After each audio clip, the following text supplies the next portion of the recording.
Hi guys, good evening and welcome back once again to the EdWord. I'm your host Eddie, and in tonight's video I'll be discussing what I thought of the latest and pretty eyebrow-raising episode of The Falcon and the Winter Soldier. Newest episode dropped this past Friday, but as you guys may be shocked to learn, this past week has been pretty consumed by one movie, Godzilla vs. Kong, which I've rewatched multiple times now and I love it.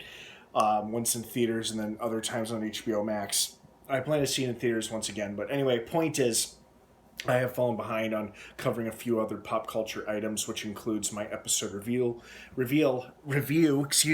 for Falcon and Winter Soldier. So, I am doing that now. I do apologize for the delay, but thank you for your time. Let's get right into it. And of course, as usual with most of my episode reviews, this is spoiler-filled, so if you're not caught up on Falcon and Winter Soldier by the most recent episode, episode 3, do not keep watching or listening as I will be discussing spoilers. So, you have been warned. That being said, let's dive right back into it. First and foremost, always nice to see familiar faces, which applies to both Baron Zemo and Sharon Carter, and then to our unexpected yet delightful surprise. And of course, I cannot, nor do I know her name, but the one of the ladies of the Dora Milaje.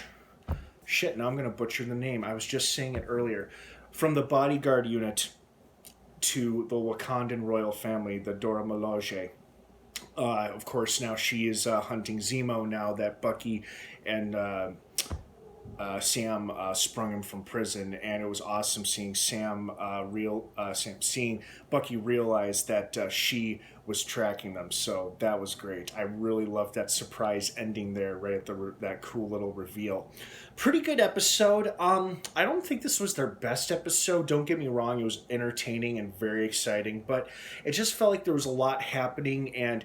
Upon my first viewing, it was a little difficult to absorb all the information that was being thrown at us, but I watched it a second time, and it made much more sense to me. I think it was just one of those episodes where a lot was happening, and a lot of details were dropped, and unless you were really paying attention or you're eagle-eyed, you can miss some stuff, and I think that might have what happened to me. But I rewatched it a second time, and I liked it a lot more a second time, too. I love how... the Flag Smashers at first were kind of initially painted with this brush of sympathy and compassion. But after blowing up that base with the tied up people inside, it's like, oh, never mind, you've gone full-blown evil by now. And speaking of full-blown evil, it was interesting to see Baron Zemo, who was quite nefarious and sinister in Captain America Civil War, who has it feels like he's kind of lightened up since his time in prison. Like, he actually is a baron, quite rich, which was funny and ironic to me, and how he does seem to be really going along with Sam and Bucky in terms of stopping the spread of super soldier serum. And, he could have done the thing like most villains do when they team up with heroes, betray them, and then run off for their own purposes. But in this case, after shooting the scientist who created the serum, which, by the way, I think was the right thing to do, because that son of a bitch probably would have made more serum for not only the mysterious power broker, but other dark forces around the world.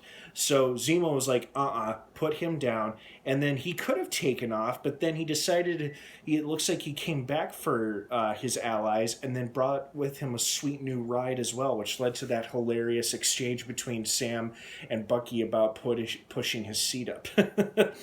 Interesting to see the rather dark turn Sharon Carter has taken. Hopefully she doesn't stay down this kind of dark path for much longer. We are halfway through this series by now, if you can believe that. We've only got 3 more episodes left. But it's also quite understandable, her tone, attitude, and bitterness, how that's taken over, considering how she's pretty much been blacklisted when other characters like Bucky got a full clean slate and a pardon for their participation in Endgame. She's still pretty much on the run and living in the non-extradition world or country that is Madripoor. So, but it was nice seeing her again, and she had some pretty badass fight scenes and kick-ass moments. But we'll probably see her again, hopefully before this show ends. But overall, still a pretty damn good episode. I'm curious if Baron Zemo has an agenda where he's going to unfurl some other sinister plot that he's got in the works, or if he's taken a turn for the better in a sense where he'll be more of an anti-hero than a villain. Although it seems like his past will not be escaping him anytime soon, since that agent from Wakanda has shown up, and she's clearly there for justice. Now, is she there to kill Zemo on the spot, or drag his ass back to Wakanda to face consequences for his actions in the killing of their beloved king, Black Panther's father? So we will see. We will see. Good episode, though. Hope you guys enjoyed it as much as I did, if not slightly more. What did you think of it? I'd love to hear your thoughts and your opinions down below in the comments section. Thanks for watching. As always, have a great rest of your night. And of course, until next time, may the Force be with you.